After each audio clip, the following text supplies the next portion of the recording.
सबने जय श्री राम जी। मैं संदीप मेल और स्वागत है सभी बैंकर से एक नई वीडियो में।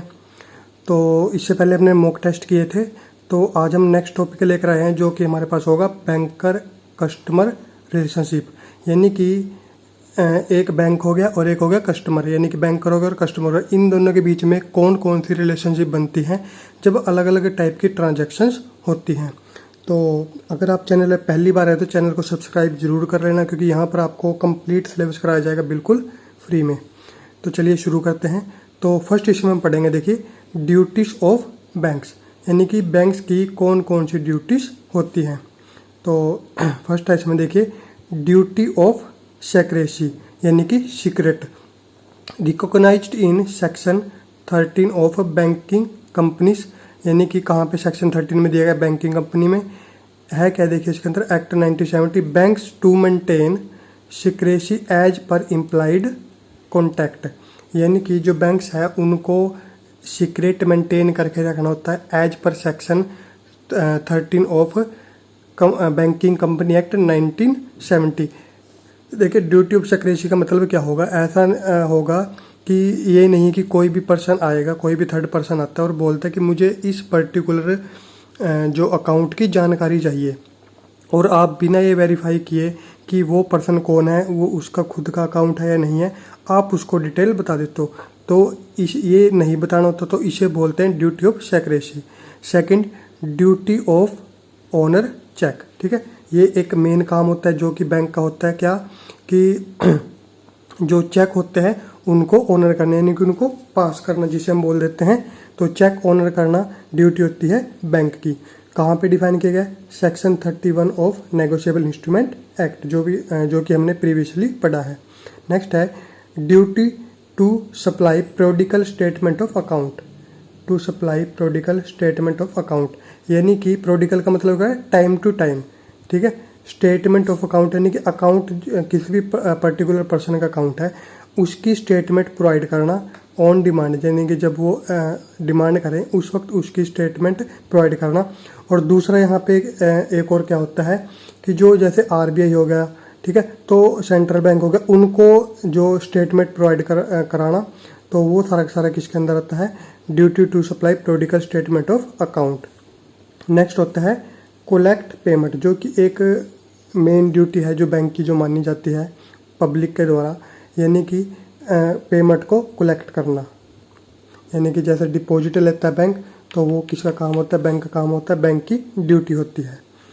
नेक्स्ट हमारे पास है राइट्स ऑफ बैंक। अब ड्यूटी जिस तरीके से बैंक की है, ठीक है, तो बैंक को कुछ राइट्स भी दिए गए। कौन कौन से राइट्स हैं, फर्स्ट हमारे पास है right of journal lean, right of journal lean, set of और एप्रोप्रिएशन। ठीक है, अब ये जो तीनों होते हैं ये हम आगे जाके पढ़ेंगे, वहाँ पे आपको अच्छे से क्लियर हो जाएगा कि कोई ज़्यादा फर्क होता नहीं है वैसे इनमें। ठीक है, लेकिन वहाँ पे आपको अच्छे से क्लियर हो जाएगा कि जर्नल लीन, सेट ऑफ और एप्रोप्रिएशन क्या होती है। ये जब ज़्यादातर यूज कब होते हैं, जब जो लोन का काम होता है वहाँ पे यूज होता है, कोई डिफॉल्टर हो जाता है। उसके बाद दूसरी राइट क्या है, right to act according to mandate, right to act according to mandate given by the customer, यानी कि उस तरीके से एक्ट करना जिस तरीके से कि कस्टमर ने बोला है। यानी कि अगर कस्टमर डिपॉजिट कराना है तो डिपॉजिट करना है, ठीक है, लेने आया है तो उसको देना है, मान लो। ठीक है, तो यानी कि अकॉर्डिंग टू जो उसका कस्टमर का जो काम है वो करना। नेक्स्ट है under securitisation, reconstruction, financial assets and enforcement of security interest, जिसको हम शॉर्ट में बोल देते हैं सरफेसी एक्ट। ये भी हम आगे जाके पढ़ेंगे। 2002 banks can exercise the right of private sale. ठीक है, यहाँ से आपको थोड़ा सा पता चल गया होगा कि प्राइवेट सेल जब किसी भी प्रॉपर्टी की जाएगी, यानी कि कोई पर्सन है, मान लो जिसने कोई लोन लिया था, वो डिफॉल्टर हो जाता है, तो अब जो बैंक है वो अपने जो कलेक्शन है, वो अपनी जो रिकवरी कहाँ से करेगा, उसकी सेल को, उसकी जो प्रॉपर्टी को सेल करके। ठीक है, तो वो होता है सरफेसी एक्ट के अंदर वो आता है। और इसी तरीके से जर्नल लीन होता है, सेट ऑफ वर्थ और एप्रोप्रिएशन होता है। ये जो टॉपिक हमारे पास आएगा वहाँ पे हम इसको कम्प्लीटली पढ़ेंगे। तो ये हमारे पास होते हैं राइट्स ऑफ बैंक्स। नेक्स्ट हमारे पास है डिस्क्लोजर ऑफ पेमेंट। पेमेंट के बारे में देखिए क्या क्या बोला गया है। As per existing practice amongst the banks, यानी कि क्या जानकारी दे सकते हैं या क्या जानकारी जो बैंक को अपने पास रखनी होती है, सीक्रेट रखनी होती है, कि जो मान लो उनके पास जो भी बैंक अकाउंट चल रहे हैं उसकी जानकारी। दूसरा, to safeguard banks own interest, यानी कि अपने फ़ायदे के लिए, फ़ायदे का मतलब ये नहीं कि गलत फ़ायदे के लिए, ठीक है, यानी कि जो बैंक है वो दूसरे बैंक के साथ या फिर सेंट्रल बैंक के साथ भी जो डिस्क्लोजर ऑफ जो पेमेंट है, यानी कि पेमेंट की जानकारी वो दे सकता है। Next, duty to disclose information under law, और जो ड्यूटी जो लॉ के अंदर बताई गई है बैंक की वो भी करता है। यानी कि अगर लॉ के अंदर बोला गया कि आप मान लो 1 साल की आपको बैलेंस शीट आरबीआई को देनी है, ठीक है, तो वो जो काम है वो भी जो बैंक करता है।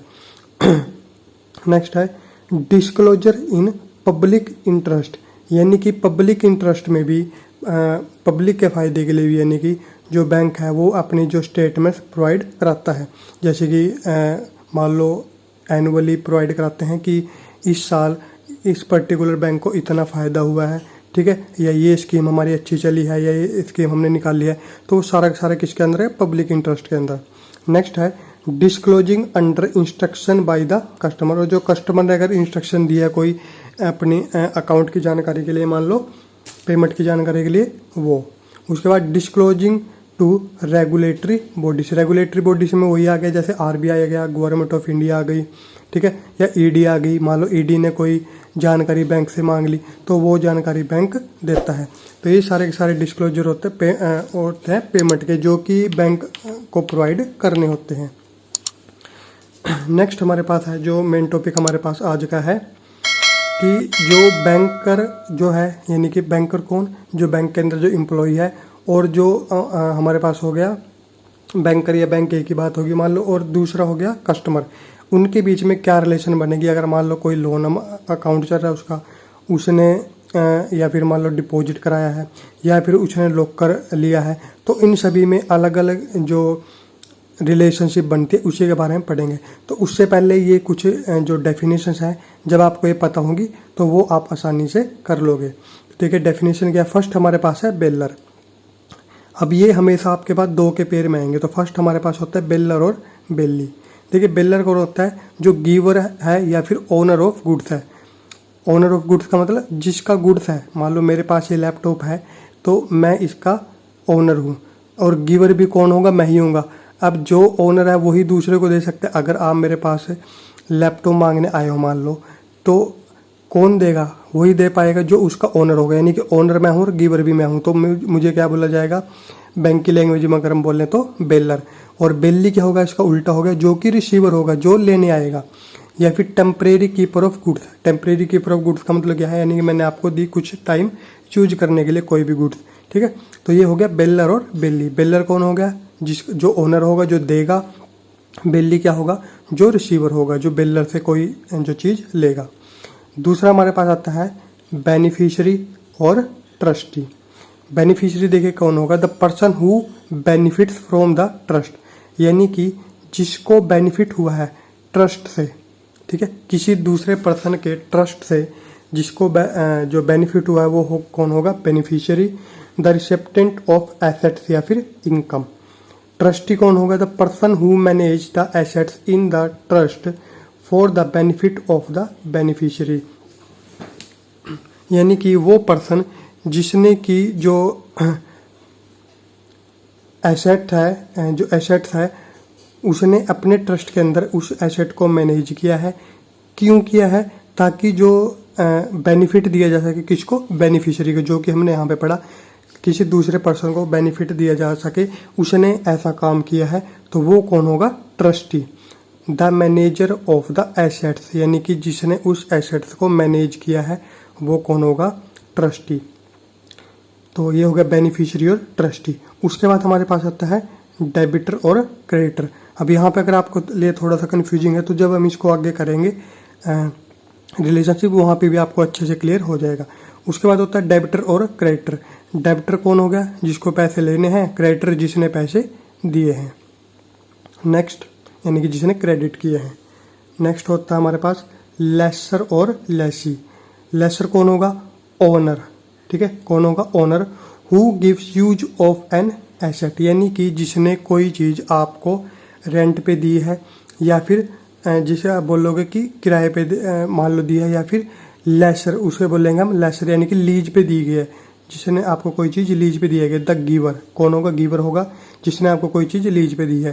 ठीक है, तो इसमें क्या क्या पॉइंट आ गए? ओनर होगा, ठीक है, एसेट्स का ओनर होगा, और देने वाला होगा यानी कि उसको क्या बोल देंगे? हम गिवर बोल देंगे। और जो दी है चीज़ उस प्रोसेस को क्या बोलेंगे? लीज। ठीक है, अब दूसरा इसमें क्या आता है? लेसी। लेसी को कौन होगा? User who receive use of an asset, यानी कि वो पर्सन जिसको कोई चीज़ मिली है यूज करने के लिए। फॉर एग्जांपल हमारे पास एक घर है, मान लो आपको उसको किराए पे देना है, यानी कि आप उसको क्या कर रहे हो? लीज पे दे रहे हो। तो जो दे रहा है वो कौन होगा? लेसर, और जिसको मिलेगा वो कौन होगा? लेसी, यानी कि रिसीवर। ठीक है, तो ये हमारे पास हो गया लेसर और लेसी। नेक्स्ट है मॉर्गेजर और मॉर्गेजी। ये क्या होगा? देखिए, मॉर्गेजर कौन होगा? बोरवर। हु ओन्स, यानी कि जिसके पास वो चीज़ है उसके यानी कि वो ओनर है। एंड प्लेज द प्रॉपर्टी, और मॉर्गेजी कौन होगा? लेंडर, जिसको वो मिलेगी। Who receives the property as security, as a security मिलेगी। ठीक है, ये चीज़ आपको ध्यान रखनी है कि एज ए सिक्योरिटी मिल रही है वो, इसलिए नहीं मिले कि आप उसको यूज करो। नेक्स्ट है प्लेजर और प्लेजी। प्लेजर कौन होगा? देखिए, गिवर। ठीक है, नाम से पता चल रहा है गिवर का मतलब है जो देगा। Giver of goods as security. अब गिवर है तो गिवर कौन होगा? जिसके पास उसकी पर्टिकुलर की गुड की ओनरशिप होगी, यानी कि वो कौन होगा? ओनर होगा। वो ओनर ही दे सकता है कोई चीज़, जिसके पास कोई चीज़ ओनरशिप है वही उस चीज़ को दे सकता है, यानी कि वो ओनर होगा। प्लेजर कौन होगा? ओनर। उसके बाद प्लेजी कौन होगा? रिसीवर, जो उस चीज़ को रिसीव करेगा। Receiver of goods as security. ठीक है, उसमें भी सिक्योरिटी था, इसमें भी as a security. The lender who hold possession. उसके बाद आपके पास आता है हाइपोथिकेटर और हाइपोथिकेटी। ये हो गया। हाइपोथिकेटर कौन होगा? बोरवर, यानी कि owns and uses the asset but it's pledged, यानी कि जो खुद का जो ओनर होगा और वो उसको यूज भी करेगा। और हाइपोथिकेटी क्या होगा? लेंडर होगा। Has a claim on the asset, यानी कि उसका एसेट पे क्लेम होगा, but does not possess it, यानी कि वो क्लेम कर सकता है उसको लेकिन वो उसका नहीं है। ठीक है, यानी कि वो उस पर्टिकुलर प्रॉपर्टी को क्लेम कर सकता है लेकिन वो प्रॉपर्टी उसकी नहीं है, वो उसका ओनर नहीं है। नेक्स्ट हमारे पास होता है प्रिंसिपल और एजेंट। प्रिंसिपल कौन हो गया? द बॉस और क्लाइंट, यानी कि जो मेन पर्सन हो गया। द वन बीइंग रिप्रेजेंटेड, और एजेंट कौन होगा? द रिप्रेजेंटेटिव, ये हो गया representative. The one acting on behalf of boss और क्लाइंट, यानी कि वो पर्सन जो कि बॉस या फिर क्लाइंट के कहने पर कोई काम करता है वो हो गया एजेंट। और प्रिंसिपल कौन हो गया? वो हो गया बॉस। तो आई होप आपके समझ में आ गए होंगे। तो अब ये आप आसानी से कर लोगे। तो देखिए टेबल में हमारे पास क्या है? ये हमारे पास होगी टाइप ऑफ ट्रांजैक्शन। कौन कौन सी ट्रांजैक्शन होती है जिसके बेस पर जो एक रिलेशनशिप बनती है, किसके अंदर? बैंक और कस्टमर के अंदर। तो फर्स्ट हमारे पास है, देखिए, डिपॉजिट अकाउंट या फिर सीसी। डिपॉजिट अकाउंट यानी कि जैसे सेविंग अकाउंट होगा, और कैश क्रेडिट अकाउंट होगा, जिसके अंदर जो बैलेंस है, ये चीज़ आपको ध्यान रखनी है, जिसके अंदर जो बैलेंस है क्रेडिट में है। ठीक है, तो बैंक कौन होगा? डेबिटर होगा, और कस्टमर कौन होगा? क्रेडिटर। ठीक है, अब आपके पास एक यानी कि आप एज ए बैंक हो, आपके पास एक डिपॉजिट अकाउंट है, सेविंग अकाउंट है, उसके अंदर पैसे किसने डाले हैं? कस्टमर ने। तो वो कौन होगा? क्रेडिट, जिसने क्रेडिट किए हैं। और निकाल लेगा कौन उसमें से, यानी कि यूज कौन कर सकता है? मान लो है किसके पास? वो बैंक के पास है, तो वो होगा डेबिटर। नेक्स्ट हमारे पास है ओडी, ओवरड्राफ्ट या फिर सीसी, लोन, किसमें? डेबिट बैलेंस में, यानी कि कोई ओडी है, ठीक है, या फिर कोई सीसी लिमिट है मान लो, या फिर कोई लोन है जिसमें कि बैलेंस डेबिट में हो, ठीक है, यानी कि उसमें से पैसा निकाला गया हो, तो बैंक क्या होगा, क्रेडिटर। अब उस जो पर्टिकुलर जो अकाउंट है उसमें पैसा किसने डाला, बैंक ने। क्रेडिट किसने किया, बैंक ने, और निकाला किसने, कस्टमर ने, तो कस्टमर क्या होगा, डेबिटर। ये हमेशा आपको याद रखने की, हमेशा दो के पेयर में आएंगे, डेबिटर के साथ क्रेडिटर आएगा, क्रेडिटर के साथ डेबिटर आएगा। दूसरा है कलेक्शन ऑफ चेक्स। अगर कोई बैंक है जो चेक को कलेक्ट कर रहा है तो बैंक क्या हो गया, एजेंट, और कस्टमर हो गया प्रिंसिपल। क्यों, क्योंकि जो कस्टमर है, कस्टमर के कहने पर जो बैंक है वो चेक को कलेक्ट कर रहा है, तो यानी कि बॉस कौन हो गया, कस्टमर, तो कस्टमर कौन हो गया, प्रिंसिपल। प्रिंसिपल के साथ हमेशा एजेंट आएगा। नेक्स्ट है सेल और परचेज ऑफ सिक्योरिटी। सिक्योरिटीज का सेल परचेज करना है तो कौन बोलेगा, सिक्योरिटी किसकी है, कस्टमर की, तो कस्टमर कौन हो गया, प्रिंसिपल, और बैंक कौन हो गया, एजेंट। नेक्स्ट है issuing purchase of draft by purchaser, ठीक है, तो इसमें कौन हो गया, यानी कि ड्राफ्ट इशू कर रहा है फिर परचेज कर रहा है,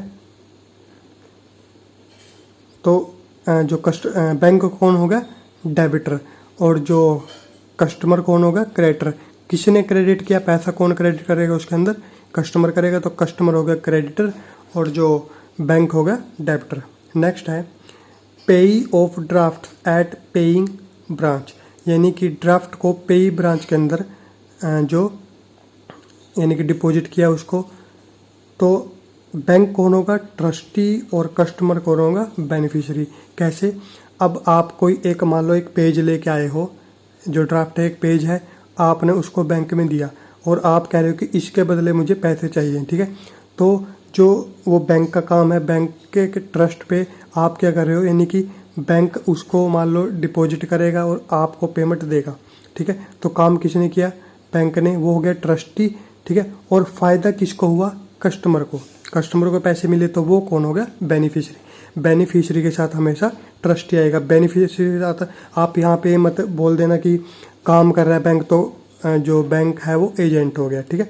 बैंक अपने ट्रस्ट पे जो पैसे किसको दे रहा है, कस्टमर को दे रहा है, तो कस्टमर हो गया बेनिफिशियरी और जो बैंक हो गया ट्रस्टी। बेनिफिशियरी और ट्रस्टी हमेशा एक साथ आएंगे। नेक्स्ट हमारे पास है मेल ट्रांसफ़र या फिर टेलीग्राफिक ट्रांसफ़र, ठीक है, तो कौन बोल रहा है करने के लिए, कस्टमर। कस्टमर कौन होगा, प्रिंसिपल, और कर कौन रहा है, बैंक, तो बैंक हो गया एजेंट। नेक्स्ट है कंपाइलिंग विद स्टडी इंस्ट्रक्शंस, तो क्या होगा देखिए, यानी कि कोई भी स्टैंडिंग इंस्ट्रक्शन जो कस्टमर है उसने कोई काम करने के लिए बोला, तो कस्टमर कौन हो गया, बॉस हो गया, यानी कि प्रिंसिपल हो गया, और बैंक क्या होगा, agent. Next providing various services to non account holder, यानी कि कोई नॉन अकाउंट होल्डर आया है, जैसे आपने देखा होगा कि कई बार कोई पर्सन आता है स्लिप लेके कि आप मुझे नो ड्यू स्लिप बना के दे दीजिए कि मैं एक दूसरे बैंक से लोन लेने वाला हूं, तो उन्होंने बोला कि नो ड्यू स्लिप लेके आइए। अब वो आपका उसका अकाउंट आपके बैंक में नहीं है, यानी कि वो नॉन अकाउंट होल्डर है, ठीक है, तो जो वो पर्सन हो गया वो कौन हो गया, प्रिंसिपल। वो आपको ऑर्डर दे रहा है कि आप मेरा ये काम कर दीजिए, वो हो गया प्रिंसिपल, और बैंक कौन हो गया, agent. Next cheques deposited pending instruction for disposal thereof, तो काम कौन करेगा, बैंक करेगा, बैंक है ट्रस्टी, और फायदा किसको मिलेगा, कस्टमर को, तो कस्टमर कौन हो गया, बेनिफिशियरी। नेक्स्ट है सेफ कस्टडी ऑफ आर्टिकल्स, यानी कि कोई भी पर्सन है उसने आर्टिकल्स रखे हैं अपने किसके पास, बैंक के पास, सेफ कस्टडी ऑफ आर्टिकल्स में, तो जो अब ओनर कौन था उस चीज़ का, यानी कि जो आर्टिकल्स रखे गए उसका ओनर कौन है, कस्टमर, तो कस्टमर कौन होगा, बेलर। ओनर कौन हो गया, बेलर हो गया, बेलर बोल दिया इसको। और जिसके पास रखे गए हैं, ठीक है, जिसने वो लिए हैं अपने पास रखे हैं, वो कौन है, बैंकर, तो वो कौन हो गया, बेली। उसके बाद इसी तरीके से लीजिंग ऑफ लॉकर, यानी कि बैंक है वो एक लॉकर को लीज पे दे रहा है, ठीक है। अब लॉकर किसका है, बैंक का, तो बैंक क्या हो गया, लेसर, और जो वो क्या हो गया, कस्टमर क्या हो गया, लेसी। अब इसी तरीके से लैंडलॉर्ड, अब लैंडलॉर्ड यानी कि उसका ओनर कौन है, बैंक है, तो वो कौन होगा, लैंडलॉर्ड, और टी नेट क्या होता है, जिसे हम किराएदार बोल देते हैं। किराया कौन देगा, उसका कस्टमर देगा, तो वो हो गया टी नेट। उसके बाद इसी तरीके से लाइसेंसर और लाइसेंसी, ये तीनों के तीन बिल्कुल हमारे पास सेम हो जाएंगे। लेसर के साथ लेसी आ गया, एंड लोड के साथ टी नेट और लाइसेंसर के साथ लाइसेंसी। जैसे कि मान लो मेरे पास कोई लाइसेंस है, मैं आपको देता हूँ, ठीक है, तो ओनर कौन है, उसका मैं हूँ, तो मैं लाइसेंसर हो गया, और जिसको दे रहा हूँ वो कौन हो गया, लाइसेंसी। Next, mortgage property of immovable. Immovable का अगर जो उसको यानी कि अधिकार में लिया जा रहा है, तो उसको यानी कि मॉर्गेज किया जा रहा है प्रॉपर्टी को, तो उस केस में अब प्रॉपर्टी किसकी थी, वो कस्टमर की थी, तो कस्टमर क्या होगा, मॉर्गेजर, और किसको दी है, बैंक के पास रखी गई एज ए मॉर्गेज, ठीक है, तो वो कौन हो गया, मॉर्गेजी। अब दूसरा हो गया हमारे पास pledge, pledge of security for shares, shares का जो शेयर या फिर सिक्योरिटी का प्लेज, तो इसमें थी किसके पास, था किसका, वो जो सिक्योरिटी थी, शेयर थे, वो थे किसके, कस्टमर के, तो वो कौन हो गया, प्लेजर, और किसको दिए हैं, बैंक को दिए, वो हो गया प्लेजी। ये हमेशा ये इस तरीके से बन के आएंगे, दो के पेयर में जाएंगे, ये आपको याद रखना है, प्लेजर प्लेजी, मॉर्गेजर मॉर्गेजी, ठीक है, और ये आपको बता दिया मैंने, बेलर बेली। उसके बाद है हमारे पास हाइपोथिकेशन ऑफ सिक्योरिटीज़, ठीक है, सिक्योरिटीज़ का हाइपोथिकेशन। अब थी किसकी, वो कस्टमर की, तो वो कौन होगा, हाइपोथिकेटर, और किसको दी है, बैंक को, वो तो वो कौन होगा, hypothecatee. Next 16, sale purchase of shares, यानी कि शेयर्स की सेल परचेज करना। अब शेयर, जो शेयर है उसकी सेल परचेज कौन कर रहा है, बैंक कर रहा है, किसके कहने पर, कस्टमर के कहने पे, तो कस्टमर कौन हो गया, प्रिंसिपल, और बैंक कौन हो गया, agent. Next, maintaining currency chest, currency chest को मेंटेन करने में किसके कहने पे कर रहा है, कस्टमर के कहने पर कौन कर रहा है, बैंक कर रहा है। Next, a wrong credit given by the bank where the amount has not so far been recovered, ठीक है, तो ये एक छोटा सा केस है, ये ध्यान से आपको समझना है कि एक जो बैंक है उसने एक रॉन्ग क्रेडिट कर दिया, मान लो मेरे अकाउंट में कर दिया है, ठीक है, बैंक ने मेरे अकाउंट में कोई मान लो 10,000 का एक रॉन्ग क्रेडिट कर दिया है, और वो अमाउंट अब तक बैंक ने रिकवर नहीं किया है, तो उस केस में बैंक कौन होगा और मैं कौन होऊंगा, ठीक है, बैंक कौन होगा इसमें, बेनिफिशियरी होगा, और मैं होगा इसमें ट्रस्टी, क्योंकि मैं अपने ट्रस्ट पे, मेरा ट्रस्ट है कि मैं उसको पैसे को दे रहा हूँ, नहीं तो मान लो मना भी कर सकता हूँ, मैं निकाल भी सकता हूँ, लेकिन मैं अपने ट्रस्ट पे वो पैसा वापस कर रहा हूँ, किसको दे रहा हूँ, बैंक को दे रहा हूँ, बैंक को हो रहा है फ़ायदा, तो बैंक कौन हो गया, बेनिफिशियरी, और मैं हो गया ट्रस्टी। तो ये था हमारे पास छोटा सा टॉपिक था बिल्कुल, जिसमें हमने बैंक रिलेशनशिप के बारे में पढ़ा, बैंक और कस्टमर की रिलेशनशिप। ऐसे ही टॉपिक आपके पास आगे भी लेकर आते रहेंगे, बिल्कुल फ्री में आपके पास यहाँ पे सारा सिलेबस होगा, और CIB JIB की भी कोचिंग जल्दी से स्टार्ट होने वाली है, और इसका मॉक टेस्ट भी जल्दी लेके आएंगे। तो अगर चैनल पे पहली बार आए तो चैनल को सब्सक्राइब जरूर कर लेना, और आपको कंप्लीट जो वीडियो मिलती है वो हमारा जो चैनल है मेल वन स्टडी, जो कि पूरा डेडिकेटेड है एजुकेशन के लिए, वहाँ पे आपको ये कंप्लीट वीडियो मिलती है। तो इस वीडियो में इतना ही, मिलेंगे नेक्स्ट वीडियो में, तब तक के लिए सबको जय श्री राम।